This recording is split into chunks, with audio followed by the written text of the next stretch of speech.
Kapus-pusan ngayon ng training ng Philippine Football Team o ASCALs para sa nalalapit na laban nila kontra Indonesia sa semifinals ng 2010 AFF Suzuki Cup. Nakatutok si Mark Zambrano. Underdog kung ituring noon ang Philippine Football Team. Pero sa makasaysayang panalo ng tinuguriang ASCALs kontra Vietnam na defending champion sa ASEAN Football Federation Suzuki Cup. At sa pagpasok sa semis ng torneo matapos mauwi sa draw ang laban nila kontra Myanmar. Nakamit ng ating kuponan ang respeto at paghanga para sa nakuhang karangalan. Sa kanilang official Facebook page, kabi-kabila ang mga mensahe ng pagbati sa kanila. At unti-unti na ring nakikilala ang kanilang mga miyembro. Mula sa magkapatid na Filipino-British na sina Phil at James Young husband, ang goalie na si Neil the Bus Etheridge, ang top scorer ng tournament na si Chris Greatwich at mga kapatid na sina Simon at Philip. At gaya ng Air Force Football Club player na si Ian Araneta, miyembro ng Armed Forces ang ilang kasapi ng team. Malalim daw ang pinagmumulan ng kanilang fighting spirit.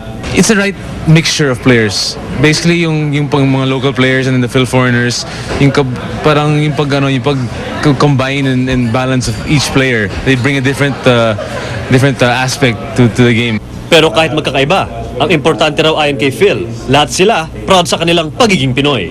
Whether we're from another country or whether we're from a province in the Philippines, we're all Filipino. Sa December 16, sasagupayan ng ASCALs ang title favorite na Indonesia para sa two-leg semifinals. Di man dito sa Pilipinas gaganapin ang laro, ipinangako naman nilang ibubuhos ang lahat ng kanilang determinasyon para sa karangalan ng bansa.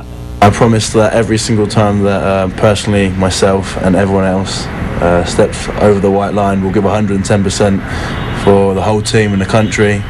We promise that every time we step on the field, we will do anything to make you guys proud, make you guys happy. I promise that every time we get off the field that we just keep our heads up high. Pilipinas! Win! Win! Win! Mark Zambrano, nakatutok, 24 oras. Sa mga empleyadong hindi pa nabibigyan ng 13th month pay, pwede ho kayo magreklamo sa Department of Labor and Employment. May hotlines na ang departamento sa iba't ibang rehiyon. Nakasaad sa batas na dapat matanggap ng mga empleyado ang 13th month pay pagsapit o bago magbisperas ng Pasko. Sa mga nagtatrabaho sa Metro Manila, maaari po kayong tumawag sa hotlines na nasa inyong screen at tiniyak po ni Labor Secretary Rosalinda Baldos na may mga sasagot sa mga naturang hotline. Tampok ngayong gabi sa Kapuso Mo, Jessica Soho. Sayaw Pilipinas, sayaw para mayugyug palayo ang mga problema. Kuryente hindi lang po pang makinarya at mga pasilidad. Pwede na rin daw gamot sa sakit. At kapag busog ang sikmura, tsak nagagana ng isipan. Kain na sa mga University Chibugan. Tutukan po yan ngayong gabi sa Kapuso Mo, Jessica Soho pagkatapos ng 24 oras. Abangan!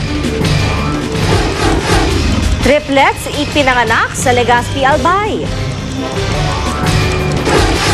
Higanteng poster ng yumaong King of Pop na si Michael Jackson, nagtala ng world record. At mga kalahok sa Kapuso sa Pasko Christmas Caroling Competition sa Visayas Region, may kanya-kanyang gimmick. Tutukan dito sa 24 oras.